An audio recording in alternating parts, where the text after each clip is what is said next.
COVID-19 depends on us to pass it from person to person.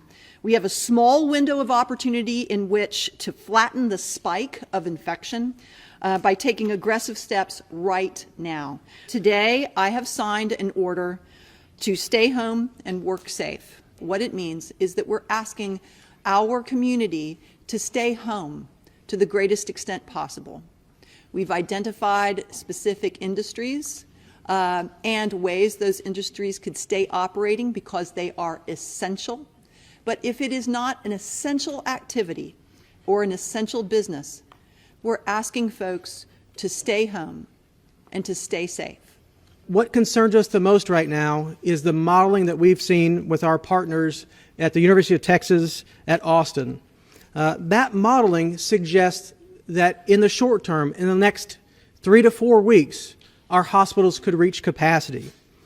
That modeling suggests to us that if we put schools back in session, if we turn the businesses back on, if we allow people to go back to restaurants and bars and businesses today, that by May, we will need to be able to provide more than 20,000 hospital beds a day for our community alone.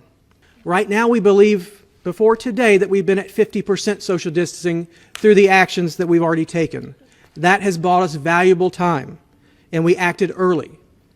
Now we're hoping that this action will get us at least to 75%. But I want to be very clear with the members of this community. We need to be at 90%. And that takes you. That takes all of you making individual decisions to stay home, to work from home, and to only go out if you need essential things. If you don't need essential things, you need to stay home, you need to be with your family, you need to connect with the world virtually. We can't take chances right now, not when we are still identifying additional bed capacity, additional ventilator capacity, when we are still in the process of ramping up testing, when we are still trying to identify personal protective equipment that our healthcare providers and our first responders need to protect themselves and their families from this virus. I will not ask them to sacrifice themselves because we fail to act. We are acting today. And for these reasons, I recommended to the mayor and the judge that we transition to the stay-home order effective immediately. When you go to sleep at night, I want you to count the number of people that you have interacted with over the course of the day.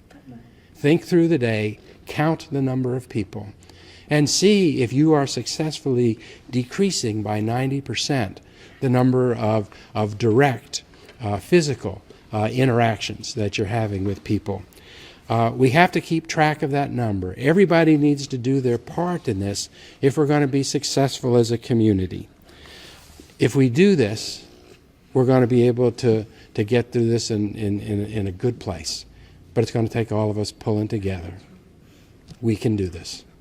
Thank you.